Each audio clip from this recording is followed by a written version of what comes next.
Bonjour chers élèves, dans cette vidéo on va essayer de voir les transformations spontanées dans les piles récupération d'énergie. Comme vous voyez ici sur la figure, c'est une pile, donc c'est un générateur qui transforme de l'énergie chimique en une énergie électrique, comme vous voyez avec une borne positive, une borne négative, et il y a génération de courant électrique. Donc, mais avant tout de parler des piles, donc pour les transformations spontanées, et on a vu dans le cas des transformations spontanées, ce sont des réactions qui se font sans apport d'énergie. Et en comparant le quotient de la réaction avec la constante d'équilibre, on peut savoir est-ce qu'il s'agit de l'équilibre la réaction se déplace dans le sens direct ou bien le sens inverse. Et on a vu qu'il y a 3 cas. Si QR est égal à K, donc on a l'équilibre, donc il n'y a pas d'évolution de la réaction. Si Q est inférieur à la constante d'équilibre, ça veut dire que la réaction se déplace dans le sens direct. Et si vous avez Q supérieur à K, ça veut dire qu'il se déplace dans le sens indirect, c'est dans le sens de formation des produits. Maintenant, on va passer à la notion de pile. Donc, c'est un générateur.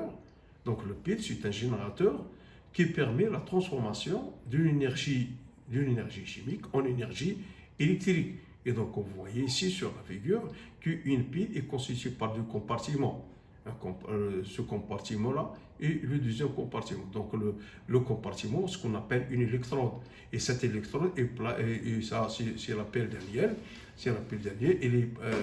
Cette électrode du cuivre, elle est plongée dans une solution de sulfate du cuivre et ce qu'on appelle une cathode. Et l'anode, c'est l'électrode de zinc qui est plongée dans une solution de sulfate de zinc. Et bien sûr, il est constitué par un pont salin.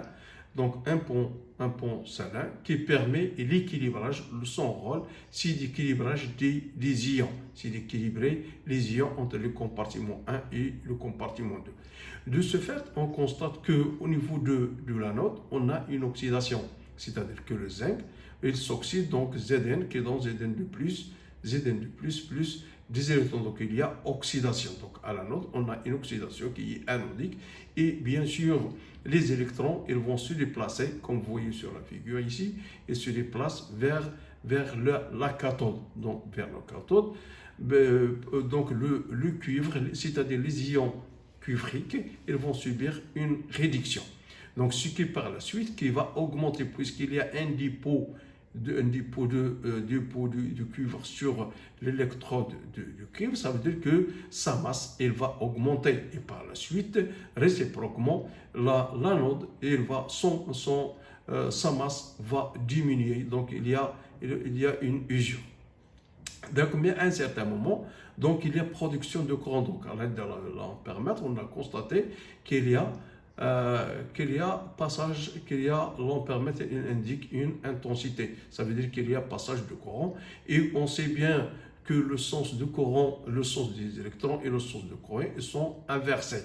Donc le sens de courant, il va du positif vers le négatif, mais par contre le sens des électrons, il va du négatif vers le positif, c'est-à-dire de l'anode vers la cathode, mais le courant électrique, il va du borne positif vers la borne négative, c'est-à-dire de la cathode va vers l'anode. Donc ici, il y a transformation, donc ce courant électrique est dû à réaction d'oxydoréduction, donc oxydation anodique et une réduction cathodique, et comme ça il y a production de l'énergie électrique et le pont qui permet d'équilibrer le passage des ions afin d'avoir un équilibre dans les deux compartiments. Donc comme ça, on est obligé de calculer la quantité d'électricité. L'essentiel une fois connaître le fonctionnement d'une pile, il faut calculer la quantité d'électricité. Et par définition, la quantité d'électricité Q est égale à NE, est égale au nombre d'électrons, le nombre d'électrons qui circulent, multiplié par la charge de l'électron. Et on sait bien que la quantité de matière des électrons est égal au nombre d'électrons sur la constante d'Avogadro. Et vous connaissez que la constante d'Avogadro est égale à 6,02 10 puissance 23. Donc ce qui implique que le nombre d'électrons est égal à la quantité de matière d'électrons multiplié par la constante d'Avogadro, ce qui implique que Q est égal à la quantité de matière des électrons multiplié par la constante d'Avogadro multiplié par la charge des électrons. Et par la suite, on sait bien que Q, la deuxième expression, que Q est égal à l'intensité du courant qui traverse pendant un instant t est égal à NE fois F avec F sur le farad, et F est égal à NA fois E est égal à 86 500 coulombs par mois. Donc c'est ça ce qu'on appelle la quantité de matière des électrons. Donc il faut connaître le Q, il faut connaître l'intensité, on peut déterminer le temps et bien sûr le temps d'usure, c'est-à-dire un équilibre où il n'y a pas de fonctionnement de la pile, c'est-à-dire que le quotient de réaction est égal à la constante d'équilibre.